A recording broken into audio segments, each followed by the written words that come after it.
ஒரு மனிதனின் தலையை கடந்து சென்ற கதிர் பற்றி உங்களுக்கு தெரியுமா? 1978ஆம் ஆண்டு சோவியத் யூனியன் அனடோலி புகோர்ஸ்கி என்ற இயற்பியல் விஞ்ஞானி ஒரு கோளாறான இயந்திரத்தை சரிபார்க்க குனிந்தார். அந்த நொடியில் ஒளியின் வேகத்திற்கு நெருக்கமாக பயணித்த புரோட்டான் கதிர் ஒன்று அவரது தலையை நேரடியாக துளைத்து கடந்தது. அவர் 1000 சூரியன்களை விட பிரகாசமான வெளிச்சத்தை கண்டதாக சொன்னார். வலி இல்லை, எதுவும் இல்லை. ஆனால் அடுத்த சில நாட்களில் அவரது முகத்தின் இடது பக்கம் வீங்கியது. தோல் உரிந்தது. அந்த பக்கம் உள்ள காது கேட்கும் திறனை இழந்தார். முகத்தின் இடது பாதி வலிப்பு நோயால் பாதிக்கப்பட்டது.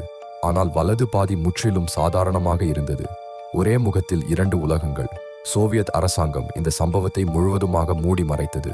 புகோர்ஸ்கி ஒரு இரகசிய கோப்பாக மாறினார். அவர் வாழ்ந்தார்.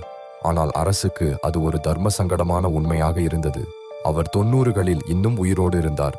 அந்த கதிர் அவரை கொல்லவில்லை, ஆனால் சோவியத் அமைப்பு அவரை வாழவும் விடவில்லை.